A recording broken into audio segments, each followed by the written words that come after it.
हाँ भैया, इस गमले में लगा हुआ हमारा आप सामने ये तुलसी का पौधा देख रहे होंगे। कितना घना और कितना सुंदर और कितना अच्छा पौधा है। ये आप मेरे सामने ये जो चीज सफेद कलर की जो चीज देख रहे हो, ये केवल 5 रुपए की चीज है। और इस 5 रुपए की चीज के लगाने से हमारा ये तुलसी का पौधा बहुत पवित्र माना जाता है। इसके लगाने से सर्दियों के मौसम में हमारा पौधा बिल्कुल सूखने से बच जाता है। तो मैं आप लोगों को इसके बारे में बताऊंगा और फिर मैं इसके बारे में आप लोगों को जानकारी देने जा रहा हूँ तुलसी के बारे में कि ये कितनी पवित्र और कितनी शुभ और कितनी अच्छी मानी जाती है। तो ये मेरे यहाँ जो तुलसी आप सामने जो देख रहे हो, ये मेरे पास रामा तुलसी है, श्यामा नहीं है, रामा तुलसी है। और रामा तुलसी की महत्व जो है ज्यादातर मानी जाती है, क्योंकि हर व्यक्ति जो है रामा तुलसी बहुत ज्यादातर लगाना चाहता है। और रामा तुलसी को आप बरगद की तरह अगर आप लोग बनाना चाहो तो बहुत आसान तरीका है। और मैं अपनी नॉलेज से बताता हूँ, क्यों कि मैं माली हूँ और मेरा ये तजर्बा है और ये मैं काम करता रहता हूँ 12 महीने। अब तुलसी का पौधा इस समय अगर लग रहा हो तो इस समय जो है हमारा ठंड का मौसम आ चुका है। तो जितने हमारे यहाँ जो यूट्यूबर हैं और जो वीडियो बना बना कर डालते हैं, तो वो कुछ लोग ऐसे होते हैं कि उन्हें इतनी जानकारी नहीं होती है कि पौधा हमें सर्दियों के मौसम में किस तरीका से बचाना चाहिए और किस तरीका से उससे रखना चाहिए। उल्टी सीधी जानकारी देते रहते हैं लोग। तो मैं आप लोगों को बिल्कुल एक असली जानकारी देने जा रहा हूँ कि जिससे आपका पौधा बिल्कुल सूखने से बच जाए। तो वैसे बहुत से यूट्यूबर ये कहेंगे कि जैसे इस समय मैं आपको दिखा रहा हूँ कि इसकी बाली काटो, जैसे ये बाली पक गई इस समय, तो इस समय आप धोखे से भी इस बाली को मत काटो, क्योंकि इस समय की जो बाली काटोगे तो आपका पौधा सूखने से कोई भी नहीं बचा सकता। क्यों कि ये मौसम के हिसाब से ही कटिंग होती है पौधे की, हर मौसम के हिसाब से ही हर पौधे की कटिंग होती है। तो अब जो तुलसा जी का जो पौधा है कि इस समय इस पर बहुत सारी खूब बीज आ गया है और बाली हमारी देख रहे हो सामने पक चुकी है। और इस समय इस बाली को ऐसा मान कर चलिए, बाली ऐसे ही लगी रहेंगी और पौधा भी हमारा बिल्कुल हरी और गिरी रहेगा, कोई दिक्कत नहीं आएगी पौधे में। जब हम इसकी कटिंग करेंगे तो ऐसा मान के चलियो फरवरी के महीने में इसका जो बाली काटेंगे तो इस बाली से हम कम से कम 3 कारण बना लेते हैं। क्योंकि इस बाली से हम तो एक तो ये होता है कि इसका जो बीज होता है बिल्कुल असली और बढ़िया होता है, पका हुआ। जहां डालोगे वहां तुरंत पौधे जमकाएंगे और जहां तुम कहोगे वही तैयार हो जाएगी। तो फरवरी के महीने में तो इसकी जो कटिंग जो होती है हम जो करते हैं वो फरवरी के महीने में करते हैं। तो भैया जिससे इसका काटने का जो टाइम होता है वो होता है होली से लेकर दीपावली तक। आप इसकी बालियां आसानी के साथ काटते रहो और पौधा आपका जितना भी बरगद की तरह बनाना चाहो तो बरगद की तरह बन जाता है, अगर होली से दिवाली तक काटोगी जब।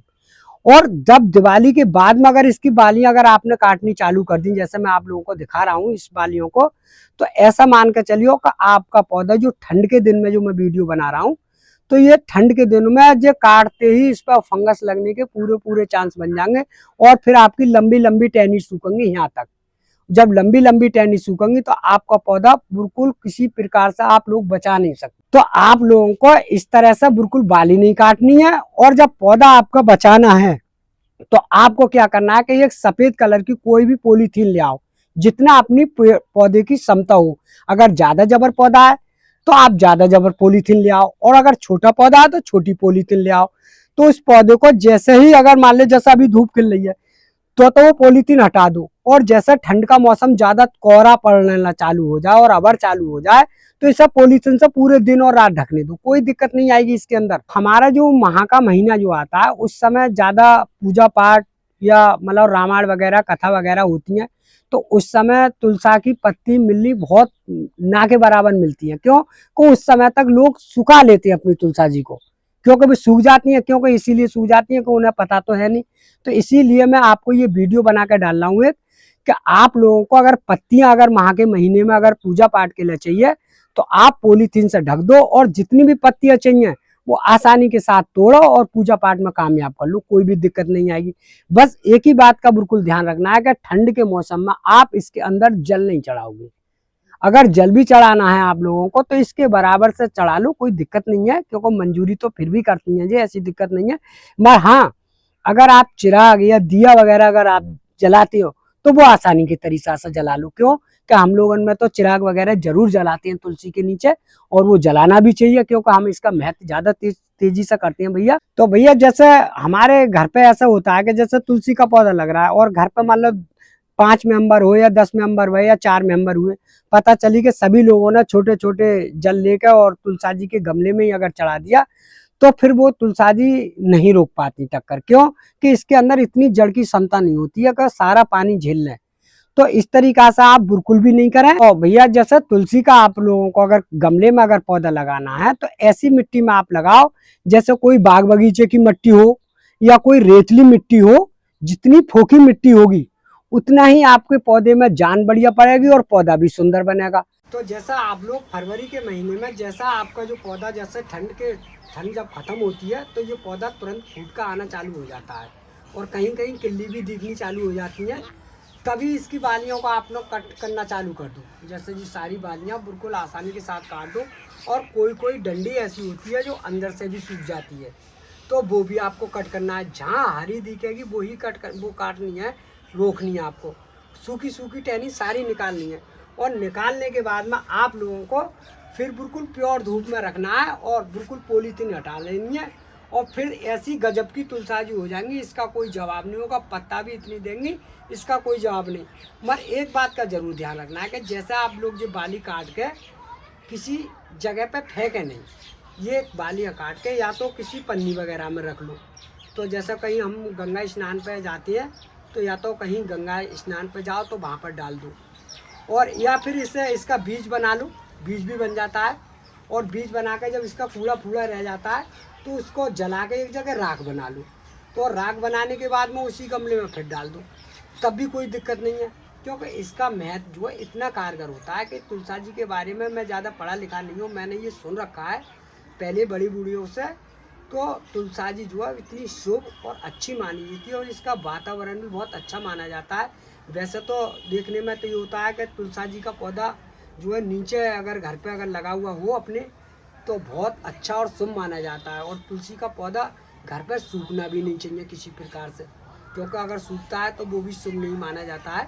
तो तुलसी पौधे का मतलब रखने का तरीका जो होगा वो दक्षिण के तरफ में आराम से रख लो। और इससे बचाने का बस मैंने ये 2-3 तरीका आप लोगों को बताया। भैया जैसा आप लोग अगर किसी प्रकार से जैसा पत्तियों की आपको ज़रूरत पड़ती है तो बहुत से लोग क्या करते हैं कि जैसे पत्तियाँ तोड़नी होती हैं तो पौधों के लिए ऐसे तरीका से इस तरीका से खींचते हैं। तो जब पत्तियाँ तोड़नी है तो इस तरीका से बिल्कुल मत खींचो। तो इस तरीका से आप आसानी के साथ तोड़ लोगे, जितनी भी चाहिए इस तरीका से आराम से तोड़ लो इस तरीका से। तो जो पौधा जो होता है जिसकी जो टहनी जो होती है वो एकदम से लचक नहीं मारती है और पौधा की सुंदरता ख़त्म नहीं होती है। और जब खिंच के पत्ती टूटती नहीं है तो पौधे की जो सुंदरता है ना वो भी ख़त्म हो जाती है। और जो कोई टहनी लूज होती है वो भी नीचे को लटकने करती है, क्योंकि इसमें ज़्यादा दम नहीं होता है। ये टहनी बहुत हल्की होती है, नेक में पिचक जाती हैं। तुलसी को बचाने के लिए सर्दियों के मौसम में आपको कौन कौन सी ऐसी खाद डालनी है जिसका हमारा पौधा सर्दियों के दिन में सूखे नहीं। तो देखो मेरे पास में आप सामने आप जो देख रहे हो ये एक पैकेट है, ये 5 रुपये का आता है और ये बिल्कुल ठंडा होता है और ये हर पनवाड़ी की दुकान पे मिल जाता है। तो आप लोग इस तरह का करियो, क्योंकि इसके अंदर इतनी कैल्शियम होती है कि पौधे को सूखने से बहुत अच्छी तरह से रोकता है जे। तो हम क्या करते हैं कि ऐसी बोतलों में इस तरीक़ा से इसमें डालते हैं। जैसे मैंने ये डाल दिया, देखो आप सामने अब ये डाल दिया। और डालने के बाद में इस तरह से हम डांट लगा देंगे इसकी, और डांट लगा कर और इस तरह से इसे घोटेंगे। जैसे मैंने आपको दिखा रहा हूँ इस तरह से इसे बोतल को अच्छी तरह से मिल जाता है ये।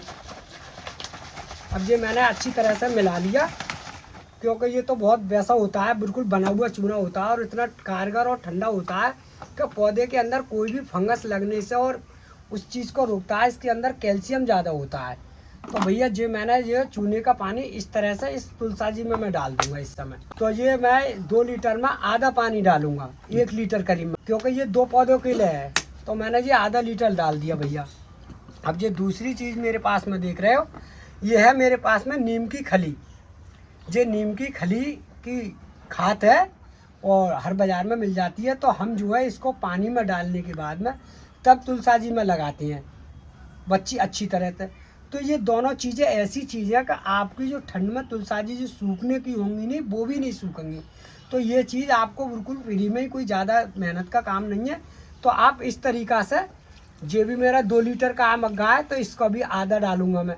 तो मैंने आधा ये डाल दिया और आधा ये डाल दिया। अब मेरी तुलसाजी क्या होगी कि जब तक मेरा मौसम बिल्कुल सफा चल रहा है, जैसा अभी कोई अबर नहीं है, तो तक तो मैं इसे रखूँगा बिल्कुल अच्छी तरह से धूप में ही। और जिस दिन मुझे आबर मालूम पड़ेगा उसी दिन इसे पन्नी से ढक दूंगा और मेरा तुलसी का पौधा आसानी के साथ बना रहेगा, मुझे कोई दिक्कत भी नहीं आएगी और पूरे साल पत्तियों का यूज